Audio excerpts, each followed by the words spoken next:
ペンネームノマドさん、50代の男性からいただいた相談です。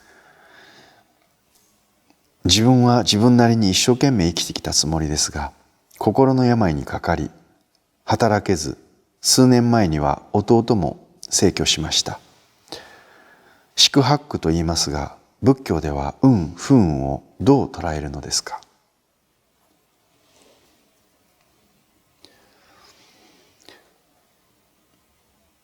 仏教に四法院というものがあります。諸行無常、諸法無我、涅槃寂浄、そして一切皆苦、この4つが四法院と呼ばれます。この最後の一切皆苦、これを別の言い方で四苦八苦とも言われます。人間が生まれ、老い、病にかかり死ぬ、これが四苦ですね。生きるときにさまざまな苦しみが伴う、苦が伴う。病にかかればやはり苦を感じる。老いるということによってやはり苦悩する。そして死ぬ。これらは何人も避けて通ることができない。どんなに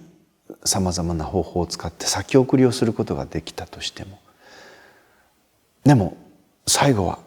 必ず人間は死ぬわけですね。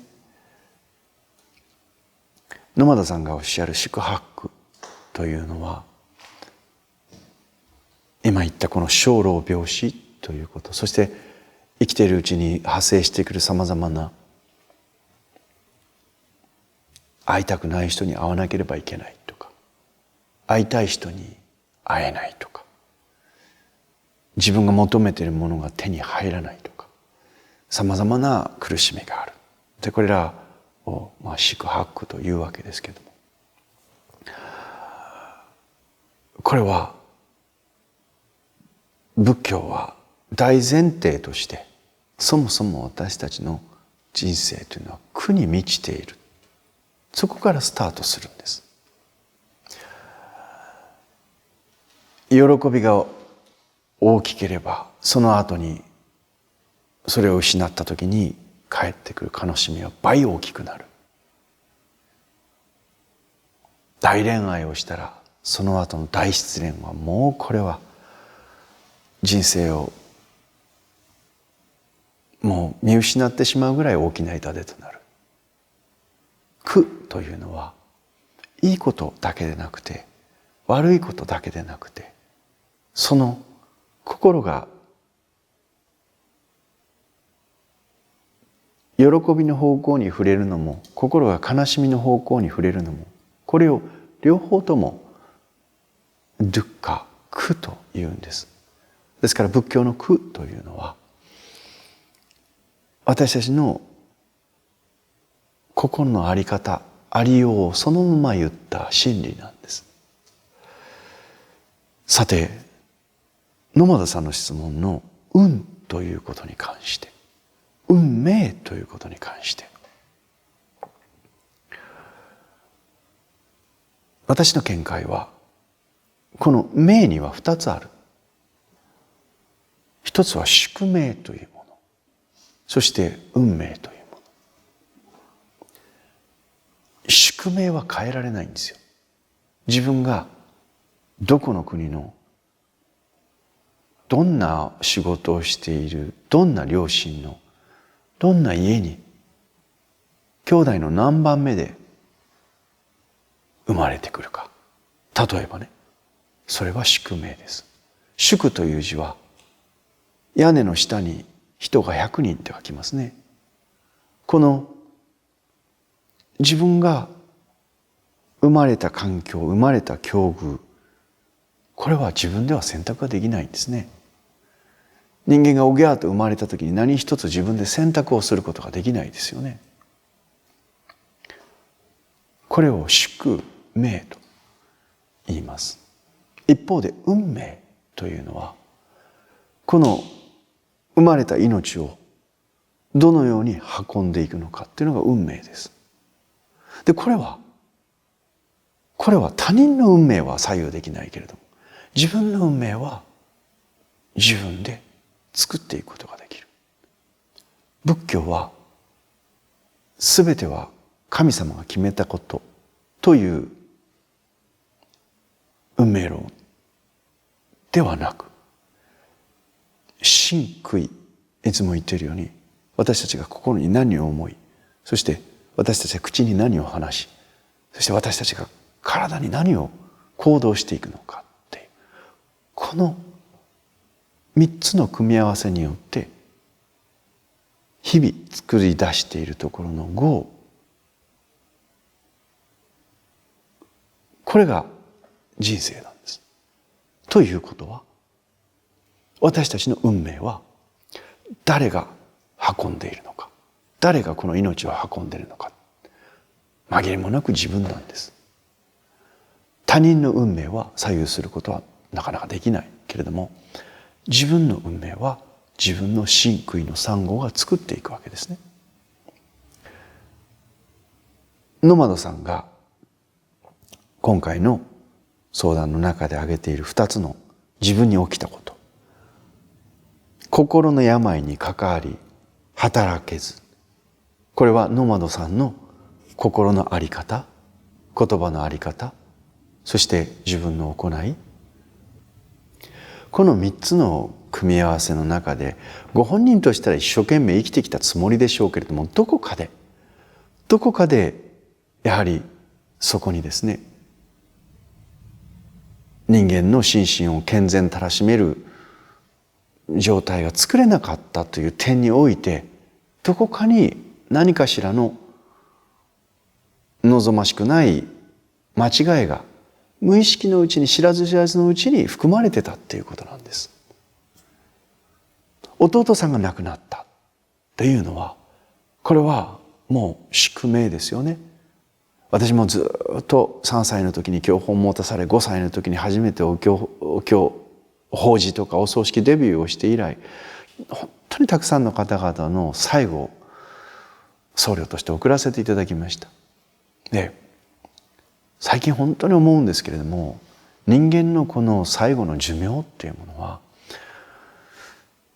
本当に人それぞれなんですよね。100歳まで生きられる方もあれば、高校生で亡くなってしまう人もいる。いや、もっと若くして亡くなってしまう子もいるけども、それぞれね、いや、あの時こうしてればとかいろんなことがあったでしょうけれども、なんかこう不思議なもので、やっぱりその人のこの宿命っていうもの、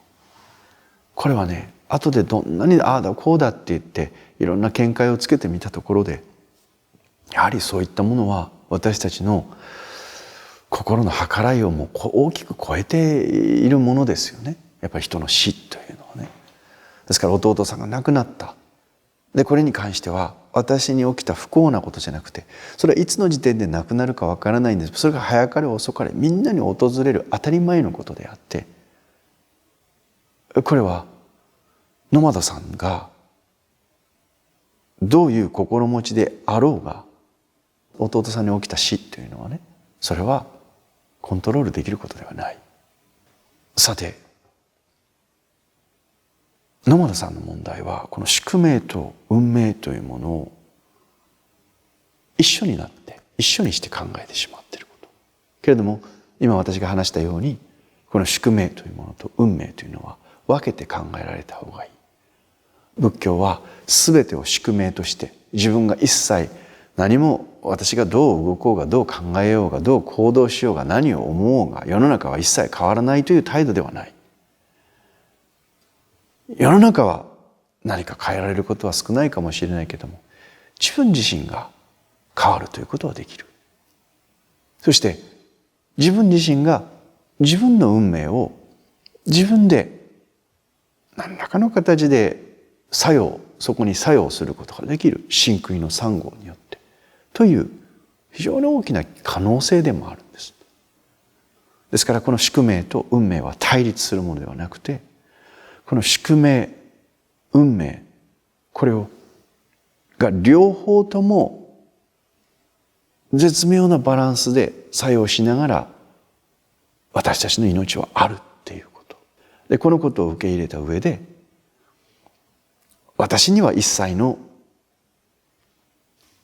選択権がないよと思って全て宿命だと思って生きているのか、この自分ではどうにもならんという宿命がある、生老病死という苦がある。でこの苦の中で自分の真悔の3号だけは自分で選択し、自分で変えていくことができるわけです。でその時にじゃあどのような方向に向かって変えていったらいいのか、それを示すものが仏教なんです。なので私が考えることは自由でしょ、勝手でしょ、私が口に話すことは私の人生なんだから勝手でしょ、私が行うことは他の人にとやかく言われることはない、勝手でしょ。ついつい私たちはやっぱりそう思いますけれども、結果としてそれが周囲と大きな対立を生んだりね、社会から非常に社会に迷惑をかけてしまうことってなったら、やっぱりこの世の中で自分の真悔の3号はそうあっても反社会的に周りの人たちに大きな迷惑をかけ続けて、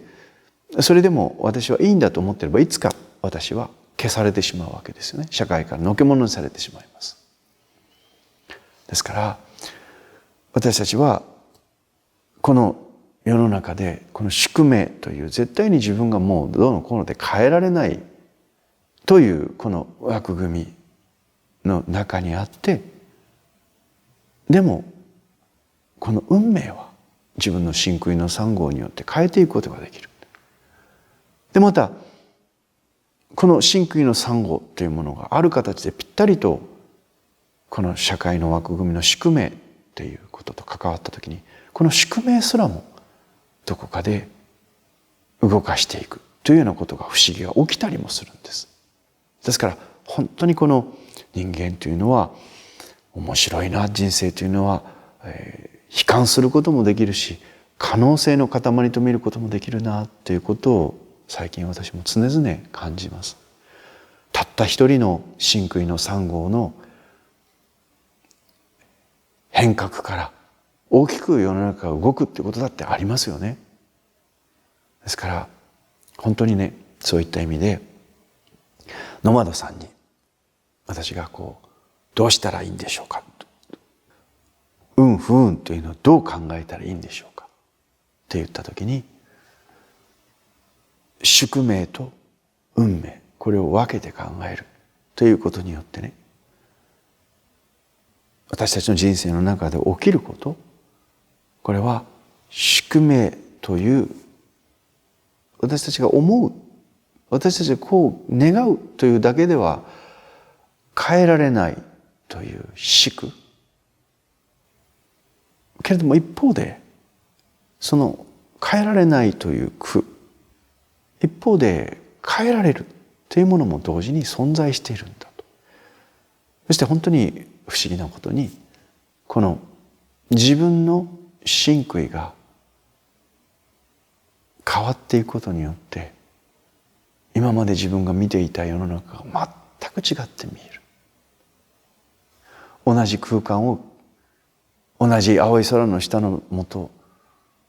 空の下でですね、同じ青い空の下でみんな同じように生活しているように見えて、実は隣に住んでいる人と私と全く見えている世界が違うんです。それは何によって違うのかといったら、自分の世の中の見方、つまりは真悔の3号によって作られてきたところの世の中の見方、これによって全く世の中のありようが違って見えているということなんですね。なので結論として私は運命と宿命というものは違うと。どっちかがいいとか悪いというものでもない。これが同時に存在している。そして同時に影響し合っている。けれども言えることは、私たちが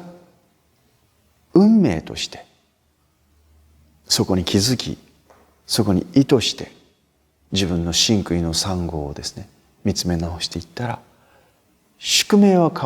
なかなか変わらないけれども、自分の運命は変わっていくということで、どうぞノマドさん、今ね、心を病んで働けないという状態は大変辛いかもしれないけれども、だからといってそれは宿命によってそう決まっているものではないということを理解してほしいです。これは運命の範疇です。心が病んだんだったら心が治るっていう可能性もあるんですよ。仕事を失ったんだったら新しい仕事を得るという可能性もあるんです。仏教はあなたに起きている不運はすべて神のおしましですよって、そう言われたらおしまいですよね。違うんです。あなたに起きている不運は、あなたがあなたの中にある真悔の何かを変えていくことによって、その不運は幸運にもなり得る、そういう可能性のある教えです。ですからどうかね、ぜひ弟さんがお亡くなりになったこと、これは本当に悲しいことだったと思います。ショックなことだったと思います。自分より若い弟が亡くなっていくって、これはね、本当に兄弟にとって、ご両親が生きてらっしゃるかどうか分かりませんけども、ご両親にとってもものすごいショックだったと思います。けれども野俣さんの自身の仕事とかね、心の病気について、これは宿命ではない、これは運命なんです。ということは、ここから変えていくこともまたできるということなんです。ですからどうぞ弟さんが亡くなったということ、これとご自分の病気になった、心の病気になった、そして働けないということを一緒くたに考えてはいけない。これは宿命の範疇と、そして運命の範疇に分かれることだと、そう理解してください。本当にさまざまなことが重なって、さまざまな不幸が重なって起きてくる。世の中ってそういうもんなんですよ。お店をやってらっしゃる方とか分かると思います。お客さんがいらっしゃったと思って対応してたら、また次のお客さんがいらっしゃって、忙しい時にはすごい忙しいけども、暇な時には全然お客さん来ないんです。不思議ですね。不幸なことが起きる時っていうのは、何か一つのことが起きたらまた次のことがトトトトと起きたりするんです。不思議なことですね。けれども必ず運命の範疇にあることは、自分に選択権があり、自分が変えていくことができる。だから命を運ぶと書いて運命なんです。宿の下に100人固定されている宿命ではないってことです。どうぞ沼田さん、こっからですよ。こっからご自身が運命を命をどう運んでいくか、この選択肢は神でもない他の人でもないあなたにあるということ、頑張ってください。